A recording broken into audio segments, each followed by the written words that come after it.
All right. Well, hello, everybody. We're really excited to be doing another webinar right now. So welcome, everybody. Tanse natotamak, kamamak Mackenzie Brown nitsigasan, pagito kahigan amiskwatiwas kahigan ochinia. So welcome, everybody. My name is Mackenzie, and as you guys know already, you guys have seen many webinars with me already, and I'm the project manager with Indigenous Tourism Alberta. So we're really excited. We have an awesome webinar today on working with the travel trade. So we're going to be going through a bunch of different things about what is the travel trade, how you can start working with the travel trade, from our members, how to work with industry partners, all of those different things. But I would really like to also introduce a special guest that we have with us. So this is Anastasia, and Anastasia is the Experience Development Manager and the Indigenous Lead for Travel Alberta. So we're very excited to have her expertise during this webinar. So everybody, I'd like to introduce to you Anastasia. So welcome. Thank you very much for being here today. Thanks, Mac, for inviting Travel Alberta, and it is my sincerest pleasure to be joining you here today. I'm looking forward to the next half hour, 45 minutes to an hour, and spending that with you and our Zoom meeting followers. Perfect. Well, without further ado, we're going to share with you guys the agenda. So what will we be doing today? So we're really going to dive into the benefits of working with travel trade. We're also going to go through the benefits of, international tourism revenue. We're going to review some of the key trends, those dynamics, and how the travel trade is really organized. And then we're going to look at how you can move forward in engaging with Travel Alberta, engaging with Indigenous Tourism Alberta, and engaging with the travel trade. So how you can work with us for us to help you get involved with the travel trade. So our first key is, what is the travel trade? So I'm going to actually pass this over to Anastasia. Perfect. Thanks, Mac. Mac and I thought we would, sort of level set an understanding and just kind of start with, a basic understanding, just to ensure that we're all on the same page regarding what the travel trade actually is. And so if you've ever, say, booked a cruise or traveled to Disneyland or used the travel services of AMA, the Alberta Motor Association, or even booked a hotel room on something like booking.com, you have used the travel trade. And bottom line, the travel trade is the distribution network for travel. And this includes, for one, travel agencies, which, as most of us know, are companies that offer travel services and assistance to groups and individuals. This can include documentation, your ticketing, booking for transportation, or booking for your accommodation. Travel trade also includes tour operators, which are companies that can bring together separate travel components. These could be components like airline seats, hotel rooms, activities, those excursions that you might want to do on the ground, visiting attractions, and they bring them together into one package. And then there's also online travel agencies. We're famous in tourism for acronyms. So for short, OTAs. And OTAs specialize in offering planning sources and booking capabilities. So major OTAs, likely many of you may know, the Expedias of the world, lastminute.com, booking.com that I had mentioned before, Travelocity, lots of names that you are likely quite familiar with. Fantastic. Thank you so much for that, Anastasia. So when we look at working with the travel trade and with those different aspects of the travel trade, we do have to be an export-ready business. So you will hear with Indigenous Tourism Alberta, we're always chatting about, if people want to, how do we move them along that market preparedness so that they are export ready? Because it is a requirement that in order to market with and do work with the travel trade, you do have to be export ready. So what does export readiness mean? Well, export ready, it refers to a business that markets to and through travel trade distribution channels. So that means that you can understand something called net rate pricing, understanding commissions, agreeing to book at least a year in advance with travel trade. You have a cancellation policy, a proper website that is working, a strong online presence. And then also we do look at, you know, being able to book online. And there are just some additional things. We will go into another slide talking a bit more about export readiness, and we even have some resources on how do you get export ready and what does that mean, both from a Travel Alberta perspective as well as an Indigenous Tourism Association of Canada and Indigenous Tourism Alberta perspective, which of course are all aligned. But in order to work with travel trade, you do have to be export ready.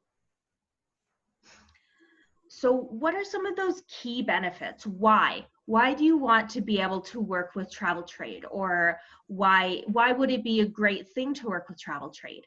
So there are really three key benefits in working with the travel trade. And that first includes diversification. We have talked many a times in our past webinars about the importance of diversifying your revenue streams. So we always say, you know, don't put don't put all your eggs in one basket, you know, trying to break up the eggs. So of course there's more risk in losing one egg, but less risk in losing them all. And we've seen, especially during COVID, you know, it goes even for travel trade. If you had all of your eggs in the travel trade basket, well, international travel isn't happening right now. So it's a bit on a flip side as well. But then looking at domestic tourism, how can you also get into international tourism as well to just diversify those kind of revenue streams? So when we draw business from several tourism markets, there's less risk of losing business from all of them. We also see higher yield, and we'll get into this a little bit later. We have a really awesome graphic, but international visitors spend more per trip, and they tend to take longer trips. So that's something that's really great about working with travel trade. And then the third benefit is building incremental business. So when you work with travel trade, it provides the opportunities to build business for midweek, shoulder season. You know, you can build business earlier in the spring or later in the fall.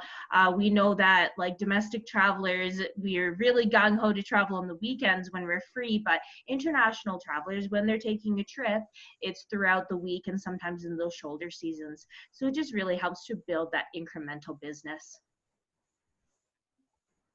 Now I'm going to pass it off to Anastasia again. Thanks, Mac. We have heard it firsthand from many Alberta tourism businesses who started working with the travel trade over the past number of years, the many benefits they've experienced after becoming export ready. You know, benefits like seeing the opportunity to sell their product beyond Alberta, and diversifying into new markets, that Mac referenced in the last slide. And the great thing is that smaller operators who don't have huge inventory or, capacity, they might be a smaller accommodation provider, for example, they can in fact appeal to the travel trade.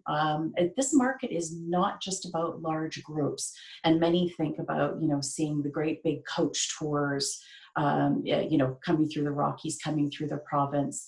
But honestly, the travel trade, we'll speak to this a little bit further down in the webinar, but the travel trade does build vacations for families, for couples, and for individuals. So there's a really wide opportunity here working with this particular market.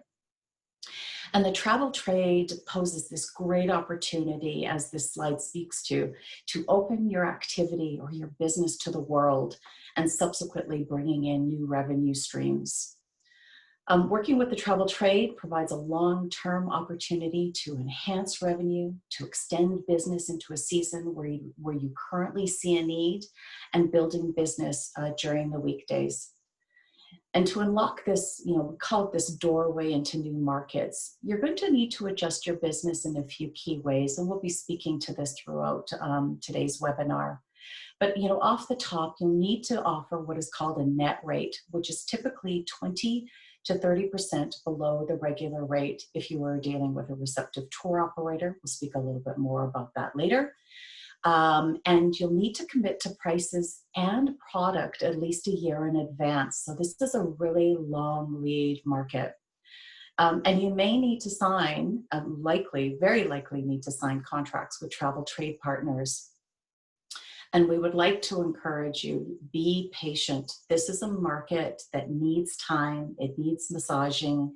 Give it time. This business does not happen overnight. It typically requires at least a 2 or 3 year commitment. Thank you. We'll just pop to the next slide. This is a little bit of an infographic just about, Travel Alberta's connectivity to the world. This is a global view of the markets in which Travel Alberta can help position what you offer. You likely may know that Travel Alberta markets domestically as well as internationally. And our international markets, our key target markets include the USA, Mexico, UK, Germany, China, and Japan. And now the reality we all know is that the tourism industry right now is in very uncharted territory, experiencing the largest single drop in travel that we have ever seen.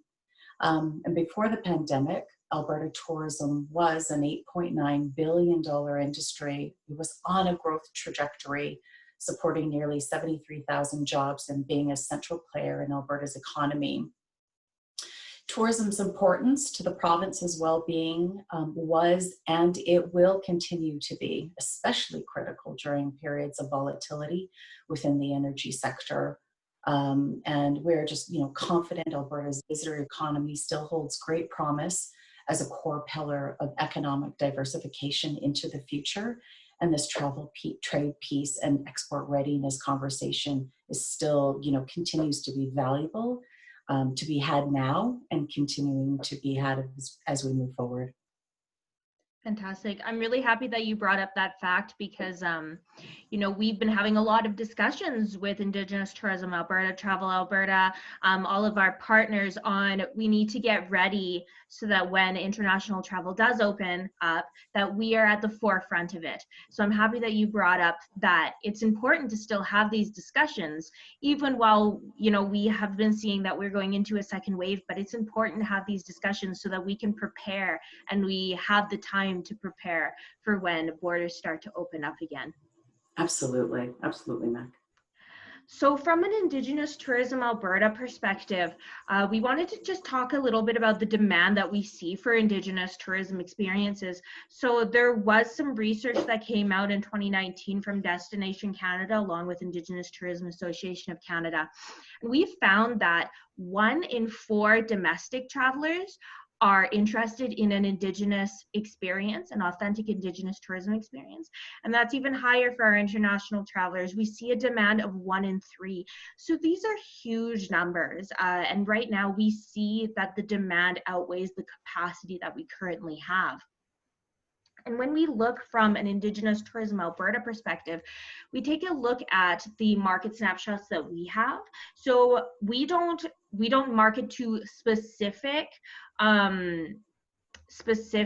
key markets the way that Travel Alberta does, but we do have a special focus on a couple of them because of the demand that we see. So the first key market that we see in Indigenous tourism experiences is the France market. So 63% of this market is interested in Indigenous cultural experiences, and it's on their top 3 activities of interest is exploring Indigenous culture, traditions, and history. So that's our number 1 market. And then our number 2 didn't surprise anybody, it's Germany. And we see that 47% are interested in Indigenous cultural experiences. And then Oh, sorry, I just got sidetracked from the chat. Somebody just chatted us, so I just wanted to make sure it was all good. Um, and then actually our third, which I don't have up here, is Mexico. And that really surprised a lot of people, but Mexico is also one of our key markets. And then we look at our domestic market again. So this is very, very valid right now during COVID, is our domestic market. So we still see, 27% of Canadians are interested in an Indigenous cultural experience. And so this still is a very good time for us to be marketing domestically. And you'll see that there's a lot of initiatives to market domestically as well. So those are kind of our key markets right now in Indigenous tourism. Perfect.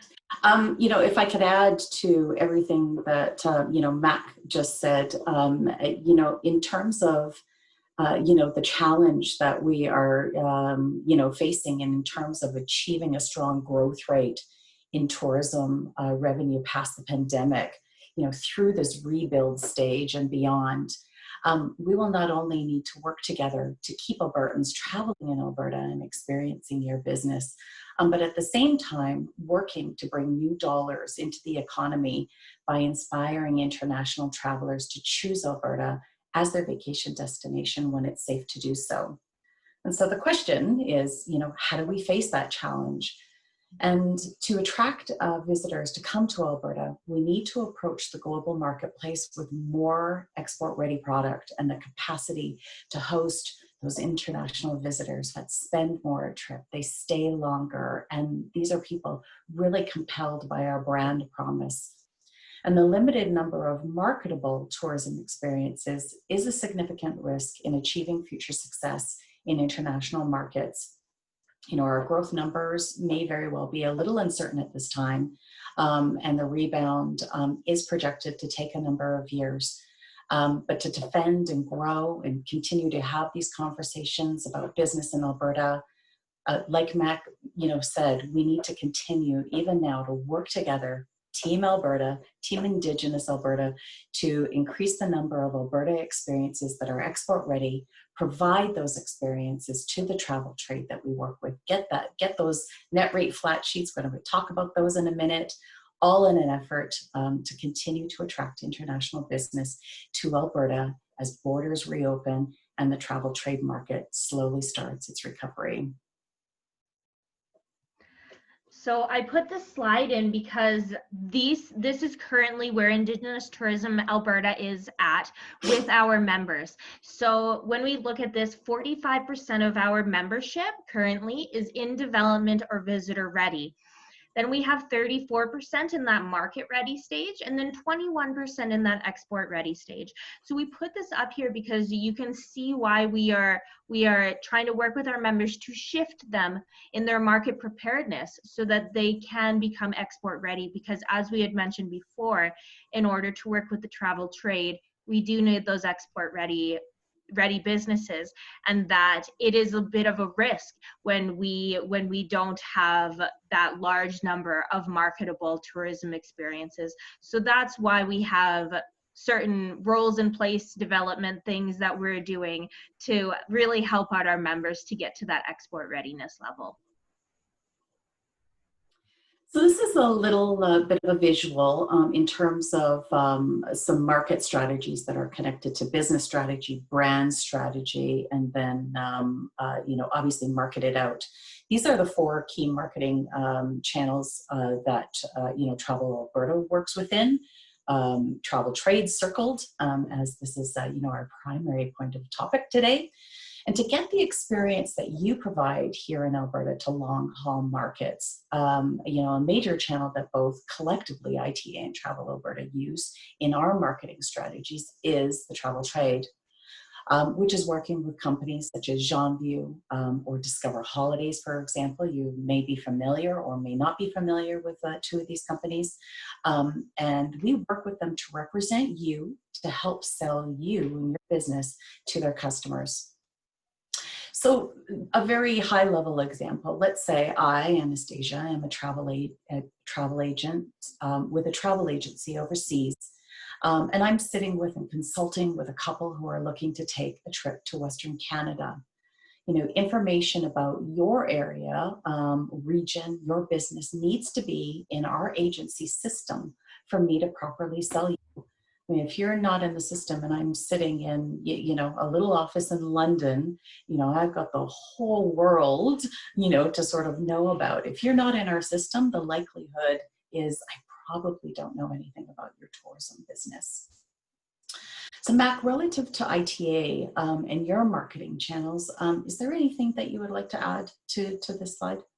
Yeah, absolutely. So with Indigenous Tourism Alberta, we do work in the same marketing channels, but I would like to just mention that Indigenous Tourism Alberta, unlike many of our destination marketing organization partners, we don't bid on meetings, conventions, portions of the MICE type of marketing channels, but we help support destination marketing organizations when they bid on those kind of events and help them get, you know, Indigenous tourism experiences for if they're doing meetings and conventions and they have a day trip. We help them put together Indigenous itineraries in that kind of way. We help them get Indigenous entertainers, artisans, part of conferences, you know, incentive travel, those kind of things. So our channels are very similar, but we just like to point out that little piece of the puzzle. Great, thanks for adding that, Mac. Thank you. So when we look at why do we want to market internationally, one of the key motivators for any business to look at international markets is that international travelers, as we had mentioned before, they spend much more per trip than regional visitors. So pre-COVID, although international travelers only made up about 5% of visitation, they actually drove 18% of the province's total tourism revenue. So you can really see, you know, domestic travelers in Canada, we typically spend $419 per trip, but overseas travelers, when they come to Canada, they're spending double that amount of money. So Albertans, we do travel a lot. Actually, I'm pretty certain that about 80% of our travel industry is based on Albertans traveling within Alberta. So we do spend money throughout the province, and a huge portion of that, it represents a huge portion of your business, even more so during this year.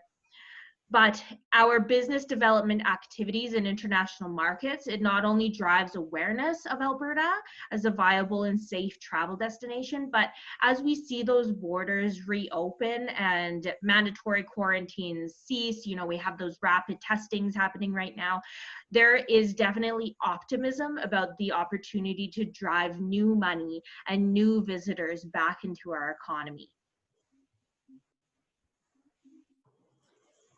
I'm going to hop in and just talk about some trends for a couple of slides. And there have certainly been several major trends influencing the tourism industry and the travel trade over the past few years.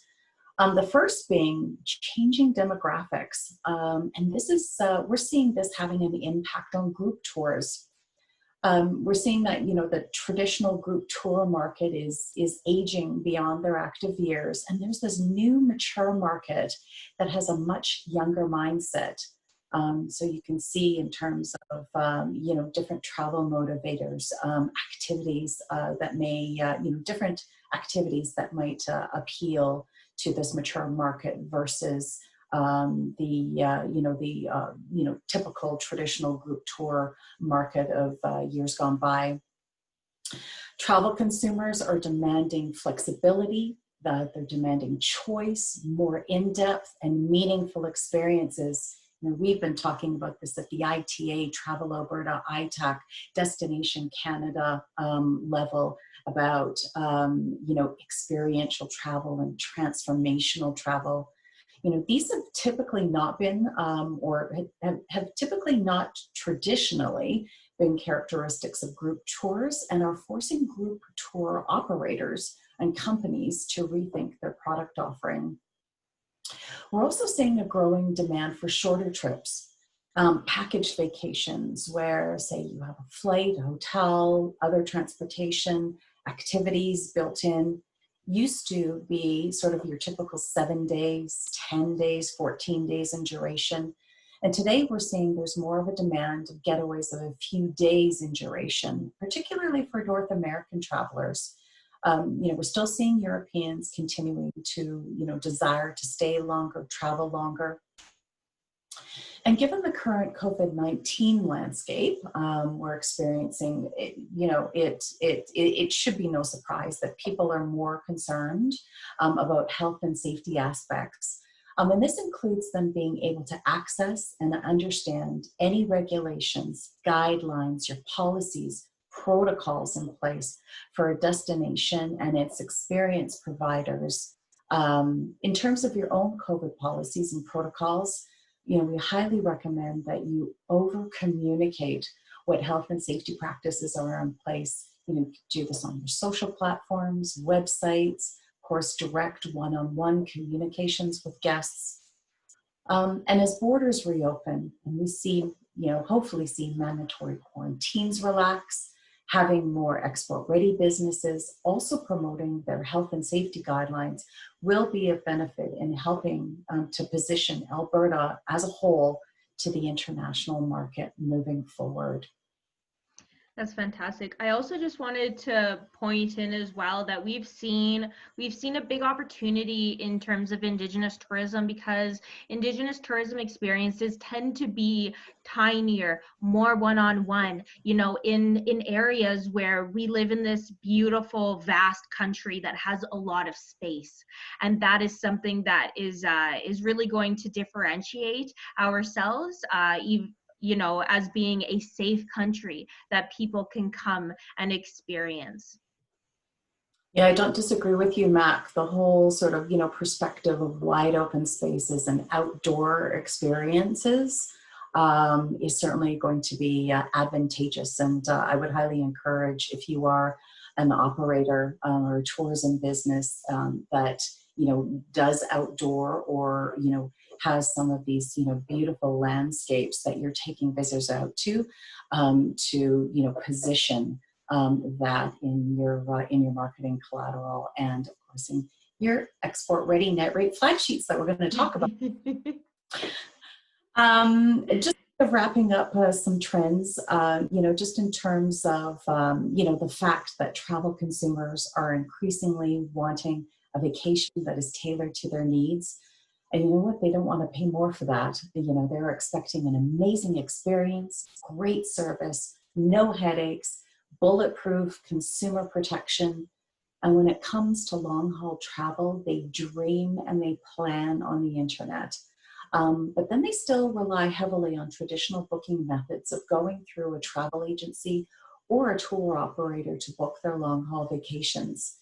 Bottom line, these are trusted travel brands where they can anticipate high quality service, anticipate and expect advice, and of course that consumer protection piece.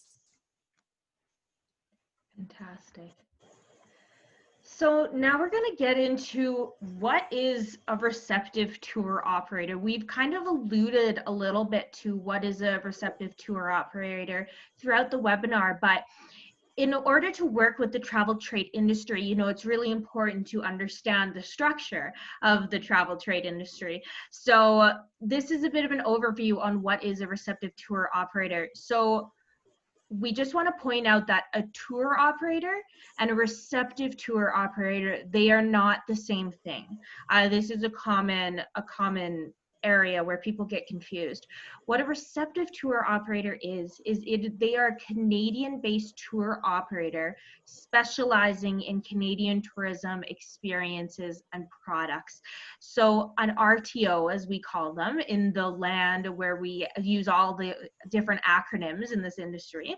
So an RTO, they represent Canadian tourism suppliers' products to tour operators in international markets.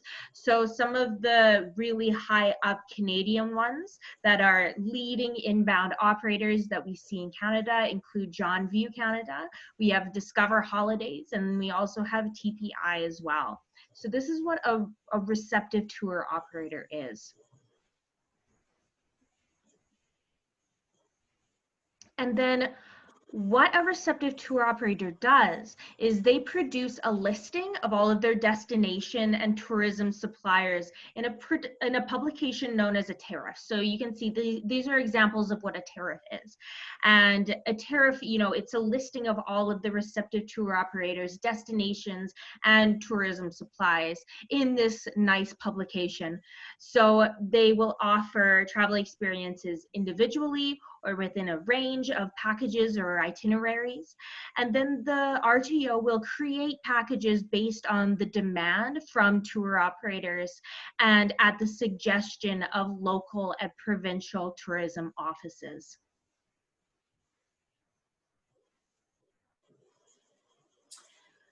We felt, just as a next step, that it would be valuable for you to understand the difference between fully independent travel, or FIT, as you may hear it, acronymed, and group travel. And some of you may, already know this distinction, but for those of you who don't, FIT, or that fully independent travel, is an individual, or it can be a small group, maybe even a small family group, traveling and vacationing with a self-booked itinerary. Now, these itineraries tend to be customized, tend to be really tailored to the individual or to the, the family group. And FIT travelers are not typically a member of a traditional guided tour. And in terms of group tour programs, there are two primary programs that a receptive tour operator, or RTO, would develop. And one is escorted and one is independent. There's some bullet points captured on the slide, and I'll just highlight some of these components. In terms of an escorted group tour, some of their features, and again, these are highlights, and so it's not limited to what we're going to go through today. But some of the features may be that they start on scheduled departure dates. So these would be set departure dates. Itineraries tend to be quite fixed, often with extra touring options included or available to travelers. These groups travel as a group, but you may see some travelers joining or leaving at certain points on the itinerary. Typically, the group stays at the same accommodation, and there's normally a driver and a dedicated tour guide, a dedicated translator, perhaps for the non-English speaking traveler who travels with the group. And some features of an independent group tour can include, daily departures, customized itineraries that suit your travel plans and requirements. You may see fellow travelers joining and leaving the tour each day. Your fellow travelers may stay in different accommodation than you. And then you have a driver. They're typically there to provide commentary on, most of the legs of the itinerary, but you may see drivers changing at each stage or at each leg of your trip. And this is a bit of a infographic that we've included on distribution roles.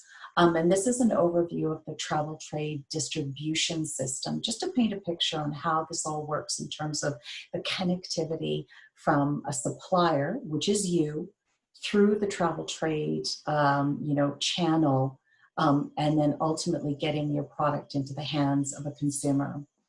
So for international markets, with the exception of the US and Canada, as you can kind of see in the top left, the typical structure is for tourism suppliers.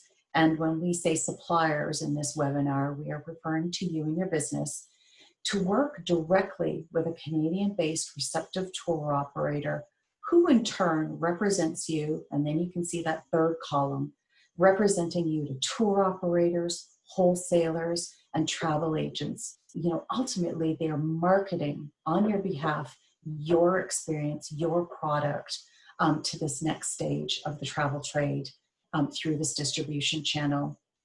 You'll see in the top left, the US. For the US, the American tour operators tend to contract directly with Canadian suppliers and travel agencies.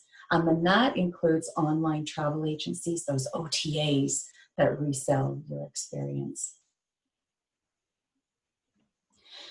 Now, Mac and I would like to show you a short video. This is a Destination Canada video that was produced when it was known as the Canadian Tourism Commission. It is a few years old, but it, you know, from a foundational understanding perspective, it provides still a really good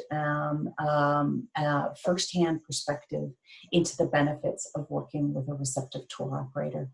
Let's take a listen. Ooh. Or what not. just happened there? Here we go. There we go.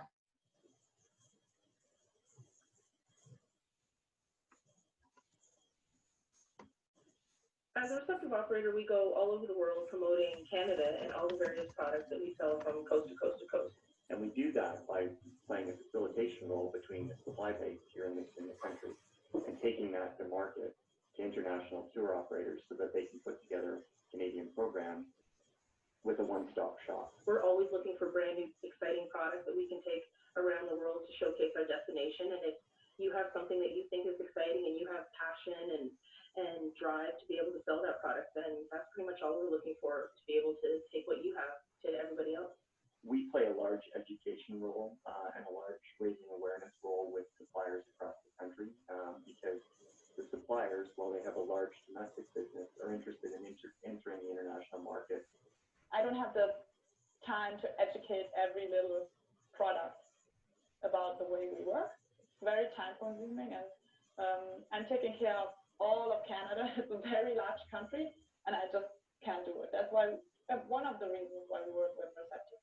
It's important that I have a relationship so that I know how the structure of the self-drives, for instance, are put together by the Receptive who we may work with. We're working years in advance, and you have to be ready a lot sooner than maybe you're more used to when dealing with individual travelers. Working with the different wholesalers and tour operators allows us to reach a market we couldn't have reached otherwise. And that's how we have to grow in the future, is being able to tap into that market. A single individual business cannot possibly market to the whole world. A, you can't afford it financially. And B is, when you market with partnerships, you're bringing other minds in. And you tend to not be as narrow focused on how you do things. What better marketing can you get? You provide a discount, you get taken to market in over 50 countries with over 500 tour operators, and you only pay if somebody shows up.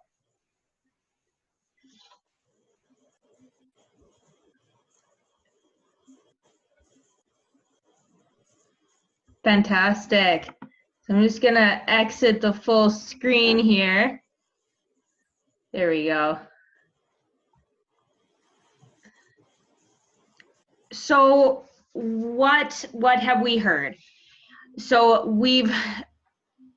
far we've heard for tourism operators, you know, working with a receptive tour operator, they are a one-stop shop.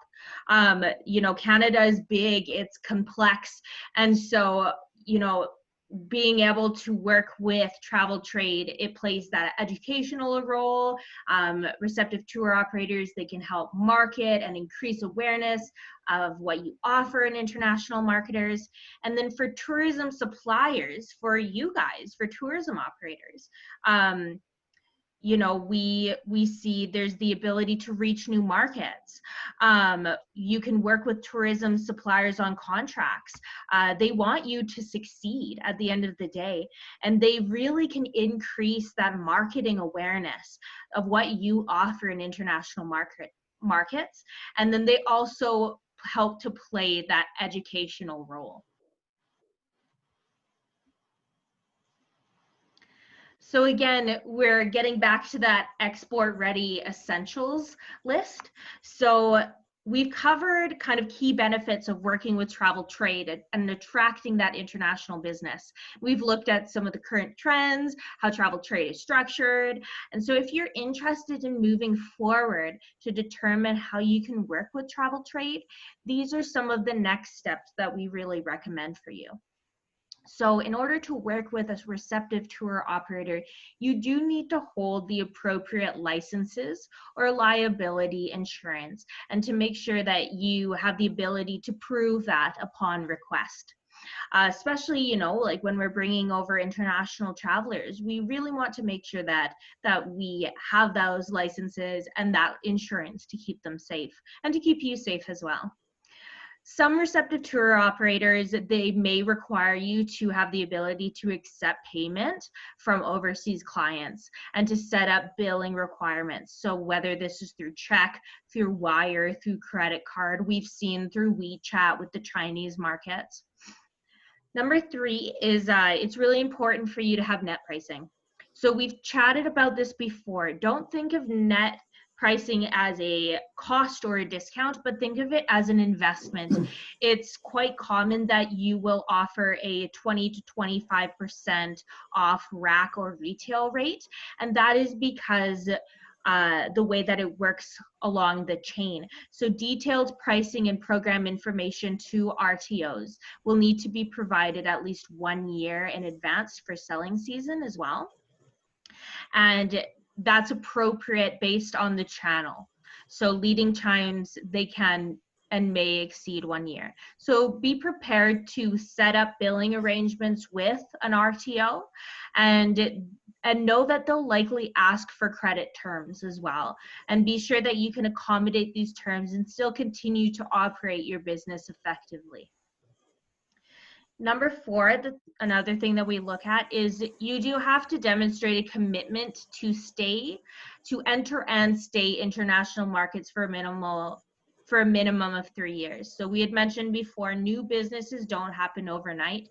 We've often seen tour operators attend international shows, and that's a way that we meet lots of receptive tour operators. So these Rendezvous Canada, Canada West Marketplace.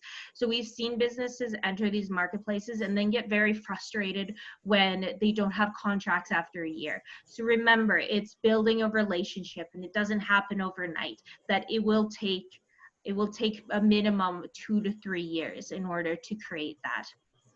And we also need to see a willingness to adapt and to serve the needs of overseas clients. So for business planning to pursue group business, we need to be able to demonstrate an ability to accommodate and to adapt to the needs of the markets. So, you know, we've seen tour bus access. They might need parking, washroom facilities, having those maximum group sizes, group pricing, frontline staff that speak the language of those target markets, or making sure that you have a translator.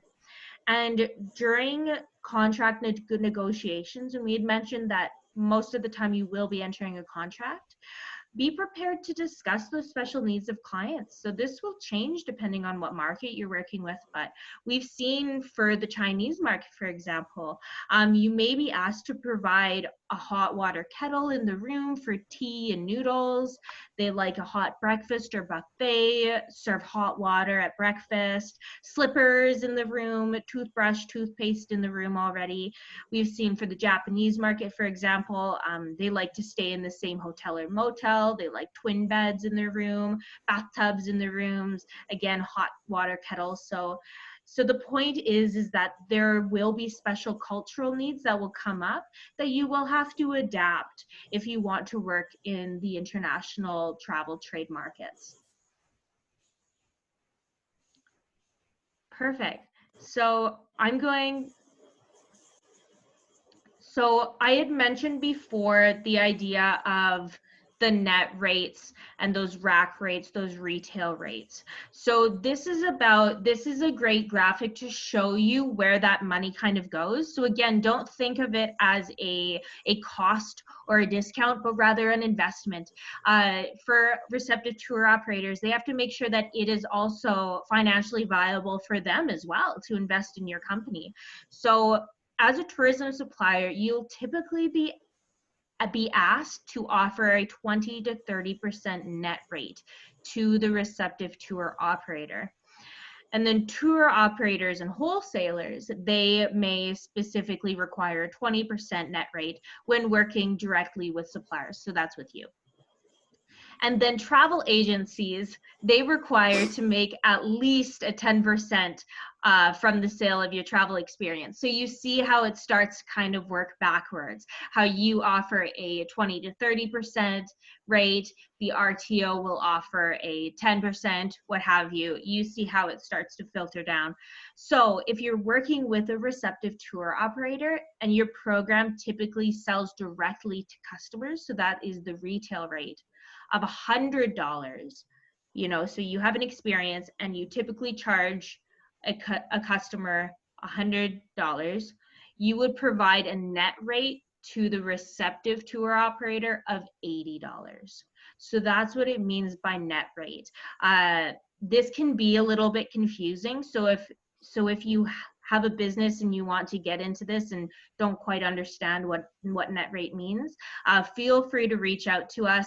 We can definitely have a conversation. I know for myself, when I first started working in tourism, it took me a couple months to get my head wrapped around this. And so that's okay. We are here to help you determine your pricing if that is a support that you need. All right. So I'm going to pass it back over to Anastasia to talk about these net rate flat sheets that we've been alluding to throughout the webinar. Keeping you hanging about. Yeah. The coveted net rate flat sheet. Well, thanks, Mac. So yes, here we are. And flat sheets, net rate flat sheets. These are the key marketing tool for working with the travel trade. And what Mac is showing you on her screen, this is an example. It is non-Indigenous, but it is an example of one that I assisted a tourism business in my work region develop. And at Travel Alberta, we recommend export-ready tourism businesses also develop a retail rate flat sheet. You may also hear it referenced as a rack rate sheet or a published rate flat sheet. But for the intent and for this purpose of this webinar, I'm going to reference it as a retail rate sheet. And the details and layout of a retail rate sheet are an exact carbon copy of your net rate flat sheet. And as you can see with this particular little snippet that I've included on this slide of the Sunset Sake experience at Nikayuko Japanese Gardens in Lethbridge. I just literally put a snippet, captured the net rate and retail rate of this particular experience. And as you can see, all the components, all the information that is provided in terms of what is included, the cultural programming, that it's a 3-hour experience offered between X time and X time, mid-May to early October for X amount of participants. All of that information is exactly the same, but there's a retail rate positioned and then a 20% net rate positioned. And as Mac had mentioned with receptive tour operators, that they tend to, want that 20 to 30%. We just recommend for net rate flat sheets coming in, showing that 20%, because from an optics perspective, that 20% shows a receptive tour operator that you're in the game and that you're, ready and poised and understand, working with the travel trade. Again, a receptive tour operator may come in and negotiate, perhaps want to have a conversation about that 20%. Maybe that's based on volume. you know, that there's an appetite and interest to give you more business? Are you, you know, willing to up that percentage, you know, based on potential volume? You know, these are conversations and negotiations that you should be poised to be ready for. But for the intent and sort of initial purpose of this marketing tool, we recommend coming in at 20%. Provide a little bit of a backgrounder, you know, for those, you know, in fact, this is, you know, over the past couple of years, we've sort of shifted at Travel Alberta our perspective on developing flat sheets. And historically, we recommended retail and net rate sheets, retail and net rates be shown as a comparison just on one flat sheet. But we realized there's actually a competitive advantage for you as a tourism business, an export-ready tourism business, to develop two separate sheets. And the advantage to having a separate retail rate sheet is that you can provide this version to tour operators or OTAs who are generally looking for that 10, you know, 15, you know, maybe even that 20% net range. You would be at a negotiating disadvantage right off the top if you handed a 20% net rate sheet to a tour operator who may have been willing to accept a 15% net rate with you. So in short, you know, provide retail rate sheets to tour operators and OTAs. It leaves that room for verbal negotiation, and provide net rate sheets positioning a 20% net rate to receptive tour operators. And again, lots to digest here. If you have any questions, you know, outreach us. We're happy to do a deep dive and have a further conversation about this.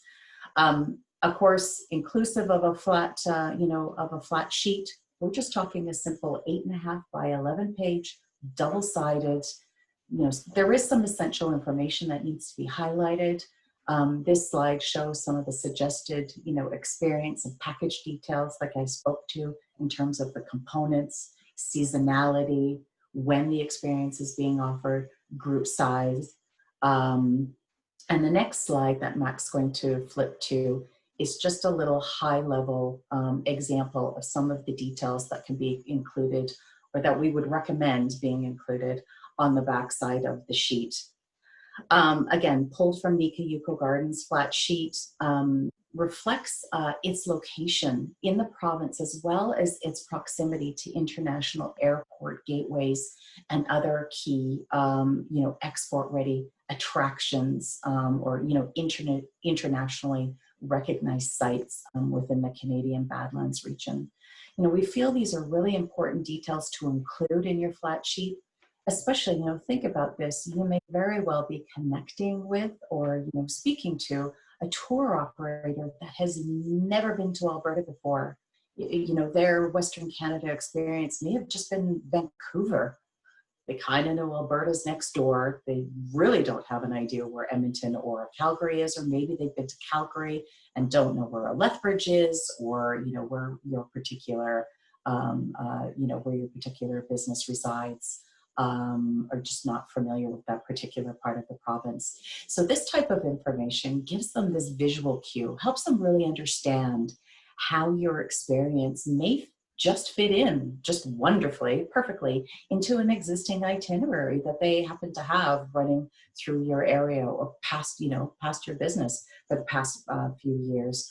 Or it could possibly pique their interest for developing a new itinerary that may include some major attractions, sort of this cluster of export-ready experiences that they didn't know were in that particular area. They're looking to grow, say, business in Northern Alberta or Southern Alberta. And this could just get the creative juices flowing in terms of new itinerary development for you. Further to the location information, again, contact information, hugely critical. You've got all of this great information, your experience, your business sounds amazing. And then they're like, how do I talk more with you? So contact information, obviously, pretty critical information to include. Much like working with travel media and influencers, the travel trade is all about building relationships. And again, This is a long lead market, so long leads, long-term relationship building, and being responsive, especially with Asian travel trade, is incredibly important. It is critical. So ensure that you're providing information in the flat sheet for a point of contact at your business that is able to respond to a travel trade email inquiry within 24 to 48 hours. I can't emphasize this enough in terms of the turnaround time. Bonus, if this is a staff member, that will be the direct contact who will handle a travel trade booking from start to finish. We also recommend highlighting, again, just a snapshot of cancellation policies in the flat sheet. It's easy to note a few highlights in the footer space at the bottom of the second page for this type of information. For example, just as it's reflected, at the gardens, bookings require a minimum of 48 hours. Cancel 2 weeks out without penalty. Or whatever is comfortable for your business, adding that information in, and certainly we can help you navigate, what you may want to put in that in that section. Yeah, and I wanted to mention too that in our resources page, we will be putting up a resource on like flat sheet essentials, as well as those export ready checklists. So we'll have all of that stuff for you. Perfect. This is just a roster of our experienced development team at Travel Alberta in terms of next stage. And, Mac and I have shared a lot of introductory details regarding export readiness criteria. And if you're starting to feel like working with the travel trade could be a good long-term fit with your business, and you feel comfortable that you can adjust to meet the required needs or required criteria, or you have a few questions about what you can do to take that next step to move forward, here is the roster of our Travel Alberta Experience Development Team. Alongside Mac and the Indigenous Tourism Alberta team, we're here to collectively help you, support you, navigate this market. We can help you determine how to move forward to becoming ready to work with the travel trade. And of course, we've got additional resources to work closely with tour operators and RTOs. We have a dedicated business development team who has certainly kept their finger on the pulse of this market. I'd encourage you to check out our industry website at industry.travelalberta.com. That is noted on the bottom right of the slide Mac has up. Our business development team, as I mentioned, they have, even since the onset of COVID, continued to be engaged with our airline partners, key contacts in our long haul markets, our key travel trade partners, our key RTO partners, keeping their finger on the pulse of market changes, intel, updates. And these very robust insights are continually updated and available through this portal under our Marketing Insights tab. This is available free of charge 24/7 to the Alberta tourism industry. We've got market insights on our key global markets that include travel indicators per market. If you're kind of interested in, where a particular market is in terms of their recovery stage, COVID-19 situation, any respective travel restrictions, their economic landscape, we've got all of that information captured under Market Insights in our industry hub at industry.travelalberta.com. Feel free to reference it at any time. It's a great resource. Fantastic. Thank you, Anastasia. So one final thing that we want to get into is it's called ATIS. So it's the Alberta Tourism Information Service. And what ATIS is it is a free content market tool provided by Travel Alberta. So your business information and special offerings become part of the content on travelalberta.com. And actually, our website, which I'll get into, is connected to ATIS. So as an ITA member, I'm sure you've received an email from me that you need to build an ATIS business listing in order to be featured on our website. So when you create an account on ATIS, and it's completely free, you upload your information, and then Travel Alberta uses it to populate their internal marketing channels, such as travelalberta.com, and then different marketing activities, their social media conversations. And currently, Travel Alberta is generating more than 2 million qualified travelers to businesses that are listed on ATIS. So ATIS it's just a really great resource, again, to get your information out to potential travelers who are coming to your area. And there are some additional, oh my goodness, there are some additional features that are included. So there's real-time reporting that's built into the platform that will show you how Travel Alberta and other tourism marketing partners are helping to grow your businesses.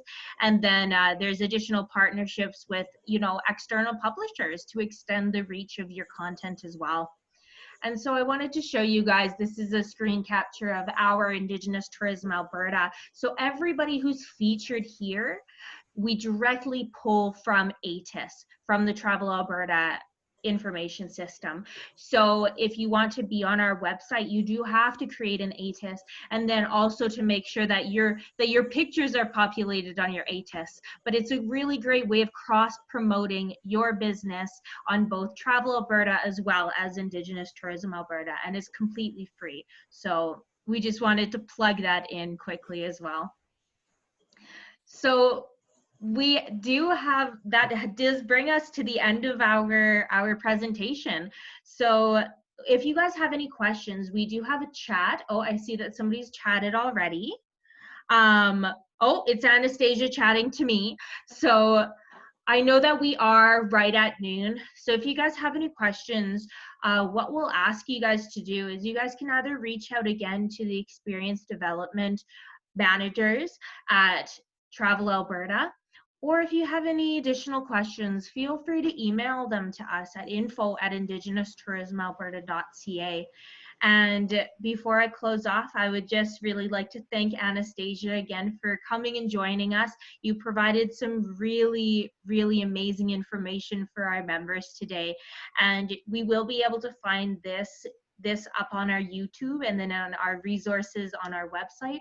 So again, Anastasia, thank you so much for being here today, for providing us with some key information to help out our members.